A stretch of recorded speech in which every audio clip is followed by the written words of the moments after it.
بسم اللہ الرحمن الرحیم۔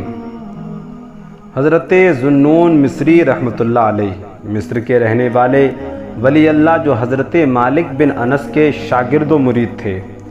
حضرت ذوالنون مصری علیہ رحمہ کے دور میں دریائے نیل خشک ہو گیا۔ لوگ شہر چھوڑ کر پہاڑوں کی طرف نکل گئے اور رو رو کر دعائیں مانگتے رہے۔ اتنا روئے کہ ان کو آنسوؤں کی ندی تو بہہ نکلی لیکن بارش نہ ہوئی۔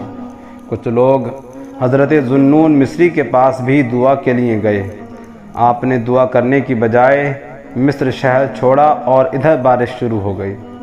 آپ کو 20 دن بعد مدین میں اطلاع ملی کہ مصر میں خوب بارش ہوئی ہے اور خوشحالی آ گئی ہے، چنانچہ آپ واپس مصر تشریف لے آئے۔ ایک عارف نے تنہائی میں آپ سے پوچھا کہ دعا کرنے کی بجائے مصر چھوڑ کر چلے جانا آپ نے کیوں پسند کیا؟ آپ نے فرمایا، میں نے سنا ہے بروں کے برے اعمال کی وجہ سے پرندوں درندوں کا رزق تنگ ہو جاتا ہے۔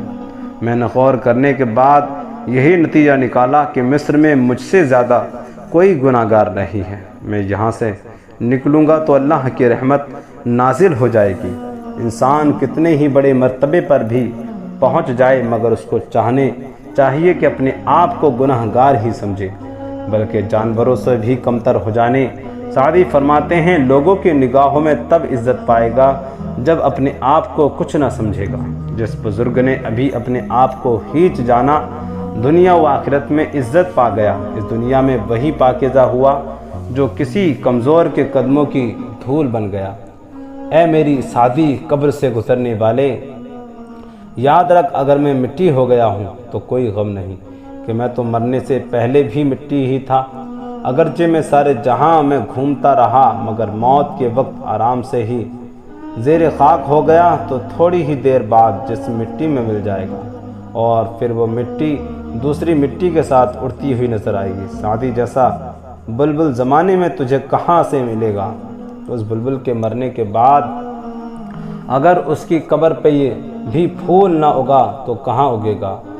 ایک سعدی فرماتے ہیں کہ ایک مرتبہ بہرام ایران کا مشہور بادشاہ نے اپنے وزراء کو نصیحت کرتے ہوئے کہا، اگر تجھ سے بڑا تجھ پر سختی کرے تو اس کا بدلہ تو اپنے چھوٹوں سے نہ لے، کہ تو کہے میرا